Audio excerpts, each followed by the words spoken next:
ನಮಸ್ಕಾರ, ನಾನು ನಿಮ್ಮ ಲಕ್ಕೇಶ್ ಯಶ್. ತುಂಬ ಜನ ನನ್ನ ರುಪೋಸ್ ಅಕೌಂಟ್ನ ಹೇಗೆ ಡಿಲೀಟ್ ಮಾಡೋದು ಅಂತ ತುಂಬ ಜನ ಕೇಳ್ತಾ ಇದ್ದೀರಾ. ಯಾಕೆಂತಂದರೆ ಕೆಲವೊಂದಷ್ಟು ಜನ ಆಲ್ರೆಡಿ ಒಂದು ಅಕೌಂಟ್ನ ಕ್ರಿಯೇಟ್ ಮಾಡಿರ್ತೀರಾ.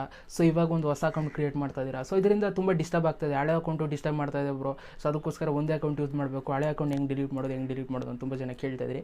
ಸೊ ಅದಕ್ಕೋಸ್ಕರ ಈ ಒಂದು ವಿಡಿಯೋದಲ್ಲಿ ರುಪೋಸ್ ಅಕೌಂಟ್ನ ಹೇಗೆ ಡಿಲೀಟ್ ಮಾಡೋದು ಅಂತ ಈ ಒಂದು ವಿಡಿಯೋದಲ್ಲಿ ನಾನು ನಿಮಗೆ ತಿಳಿಸ್ಕೊಡ್ತೀನಿ. ವಿಡಿಯೋನ ಶುರು ಮಾಡೋದಕ್ಕಿಂತ ಮುಂಚೆ ನೀವೇನಾದ್ರು ಫಸ್ಟ್ ನಮ್ಮ ಯೂಟ್ಯೂಬ್ ಚಾನಲ್ ವಿಡಿಯೋ ಮಾಡ್ತಾರೆ ಸಬ್ಸ್ಕ್ರೈಬ್ ಮಾಡ್ಕೊಳ್ಳಿ. ಜೊತೆ ವಿಡಿಯೋ ಇಷ್ಟ ದಯವಿಟ್ಟು ಇವಾಗಲೇ ಒಂದು ಲೈಕ್ನ ಮಾಡಿ. ಈ ಒಂದು ವಿಡಿಯೋಗೆ 200 ಲೈಕ್ಸ್ ಎಕ್ಸ್ಪೆಕ್ಟ್ ಮಾಡ್ತಾ ಇದ್ದೀನಿ. ಓಕೆ, ಮಾಡ್ತಿರಲ್ವಾ? ಸೊ ಬನ್ನಿ ಇವತ್ತಿನ ವಿಡಿಯೋನ ಶುರು ಮಾಡೋಣ. ಓಕೆ ಗೈಸ್, ಯಾರೆಲ್ಲ ರುಪೋಸ್ ಅಕೌಂಟ್ನ ಡಿಲೀಟ್ ಮಾಡ್ಬೋದು ಅಂತ ಅಂದ್ಕೊಂಡಿದ್ದೀರಾ? ಸೊ ಖಂಡಿತವಾಗ್ಲೂ ಒಂದು ಮಾತೇ ಬಿಡ್ತೀನಿ ಕೇಳಿ, ಡಿಲೀಟ್ ಮಾಡೋದಕ್ಕಾಗಲ್ಲ. ಹಾಗಾದರೆ ನಿಮ್ಗೊಂದು ಮೈಂಡಿಗೆ ಬಂದಿರುತ್ತೆ, ಬ್ರೋ ನಾವಿವಾಗ ಹೆಂಗಾದರೂ ಮಾಡಿ ನಮ್ಮ ಅಕೌಂಟು ಬೇರೆಯವ್ರಿಗೆ ಗೊತ್ತಾಗಬಾರ್ದು. ಓಕೆ, ಆ ಥರ ಮಾಡಬೇಕು, ಏನು ಮಾಡೋದು ಅಂತ ಕೇಳೋದಾದರೆ ಅದಕ್ಕೊಂದು ಬೇಕಾದ್ರೆ ನಾನು ನಿಮಗೆ ಒಂದು ಟ್ರಿಕ್ನ ನಾನು ನಿಮಗೆ ತಿಳಿಸ್ಕೊಡ್ತೀನಿ. ಆದರೆ ರುಪೋಸ್ ಅಕೌಂಟ್ ಅಂತೂ ನೀವು ಯಾವುದೇ ಕಾರಣಕ್ಕೂ ಕೂಡ ಡಿಲೀಟ್ ಮಾಡೋದಕ್ಕಾಗಲ್ಲ, ಆಯಿತಾ? ಯಾಕೆ ಅಂತಂದರೆ ಇದರಲ್ಲಿ ಟರ್ಮ್ಸ್ ಆ್ಯಂಡ್ ಕಂಡೀಷನ್ಸ್ ಆಲ್ರೆಡಿ ನೀವು ಜಾಯ್ನ್ ಆಗಬೇಕಾದ್ರೆ ಕೊಟ್ಟಿರ್ತಾರೆ. ನೀವು ರುಪೋಸ್ ಅಕೌಂಟ್ನ ನೀವು ಡಿಲೀಟ್ ಮಾಡೋದಕ್ಕೆ ಆಗೋದಿಲ್ಲ ಅಂತ. ಓಕೆ, ನೀವು ಯಾವುದೇ ಕಾರಣಕ್ಕೂ ರುಪೋಸ್ ಅಕೌಂಟ್ನ ಡಿಲೀಟ್ ಮಾಡೋದಕ್ಕಾಗಲ್ಲ. ಮೇ ಬಿ ಇನ್ ಫ್ಯೂಚರಲ್ಲಿ ಬರ್ಬೋದೇನೋ ಡಿಲೀಟ್ ಮಾಡೋದಕ್ಕೆ ಆಪ್ಷನ್. ಇವಾಗ ಜಸ್ಟ್ ನಿಮಗೆ ಅಲ್ಲಿ ಆಪ್ಷನ್ ಇರೋದು ಏನಂತಾರೆ, ಲಾಗೌಟ್ ಅಷ್ಟೇ. ಓಕೆ, ನಿಮ್ಗೆ ಇಷ್ಟ ಇರೋ ಲಾಗೌಟ್ ಮಾಡ್ಬೋದು.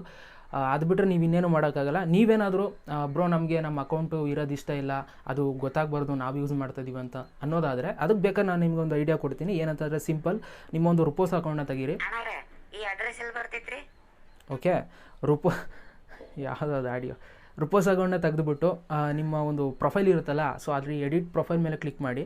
ಎಡಿಟ್ ಪ್ರೊಫೈಲ್ ಮೇಲೆ ಕ್ಲಿಕ್ ಮಾಡಿ ನಿಮ್ಮ ನೇಮು, ನಿಮ್ಮ ಡಿ ಪಿ ಎಲ್ಲ ಚೇಂಜ್ ಮಾಡಿಬಿಡಿ. ಓಕೆ, ಅದೊಂದೇ ಆಪ್ಷನ್ ಇರೋದು ರುಪೋಸದಲ್ಲಿ. ನೀವು ಅಕೌಂಟ್ನ ನಿಮ್ಮ ಫ್ರೆಂಡ್ಸ್ಗಳಿಗೆ ನಿಮ್ಗೆ ಸಿಗಬಾರ್ದು ಅಂತಂದರೆ ಸೊ ಅದೊಂದೇ ಆಪ್ಷನ್ ಇರೋದು. ಇಲ್ಲಿ ಡಿಲೀಟ್ ಆಪ್ಷನ್ ಅಂತೂ ಇಲ್ಲ, ಹುಡ್ಕೋದಕ್ಕಂತೂ ಹೋಗಲೇಬೇಡಿ. ಇದಂತೂ ಪಕ್ಕ ಹೇಳ್ಬಿಡ್ತೀನಿ. ಸೊ ಇನ್ನು ಮುಂದೆ ಏನಾದರೂ ಅಪ್ಡೇಟ್ ಬಂದರೆ, ಫ್ಯೂಚರಲ್ಲಿ ಏನಾದರೂ ರುಪೋಸ್ ಏನಾದರೂ ಅಪ್ಡೇಟ್ ಮಾಡಿದ್ರೆ, ಡಿಲೀಟ್ ಮಾಡೋದು ಏನಾದರೂ ಅಪ್ಡೇಟ್ ಮಾಡಿದ್ರೆ ಖಂಡಿತವಾಗ್ಲೂ ನಾನು ನಿಮಗೆ ತಿಳಿಸ್ಕೊಡ್ತೀನಿ. ಸದ್ಯಕ್ಕಂತೂ ರುಪೋಸ್ ಅಕೌಂಟ್ನ ನೀವು ಡಿಲೀಟ್ ಮಾಡೋದಕ್ಕಾಗಲ್ಲ. ನೀವು ಗೊತ್ತಾಗಬಾರ್ದು ಜನಗಳಿಗೆ ಅಂತಂದರೆ ನಿಮ್ಮ ಒಂದು ಡಿ ಪಿ ಮತ್ತು ನಿಮ್ಮ ಒಂದು ಯೂಸರ್ ನೇಮ್ನ ನೀವು ಚೇಂಜ್ ಮಾಡಬೇಕಾಗುತ್ತೆ. ಅಷ್ಟೇ ಆಪ್ಷನ್, ಅದು ಬಿಟ್ಟರೆ ಇನ್ನೇನೂ ಇಲ್ಲ. ಸೊ ವಿಡಿಯೋ ಸರ ದಯವಿಟ್ಟು ಒಂದು ಲೈಕ್ ಮಾಡಿ. ಜೊತೆಗೆ ಈ ಒಂದು ವಿಡಿಯೋನ ದಯವಿಟ್ಟು ಎಲ್ಲರಿಗೂ ಕೂಡ ಶೇರ್ ಮಾಡಿ. ರುಪೋಸ್ ಅಕೌಂಟ್ ಕ್ರಿಯೇಟ್ ಮಾಡಿರೋರು ತುಂಬ ಜನ ಇದ್ರ ಬಗ್ಗೆ ತಲೆ ಕೆಡಿಸ್ಕೊಂಡಿದ್ದಾರೆ. ಡಿಲೀಟ್ ಮಾಡೋಕ್ಕೆ ಆಪ್ಷನ್ ಸಿಗ್ತಿಲ್ಲ, ಅವ್ರಿಗೆ ಗೊತ್ತಿಲ್ಲ ಪಾಪ ಡಿಲೀಟ್ ಮಾಡೋ ಆಪ್ಷನೇ ಇಲ್ಲ ಅಂತ.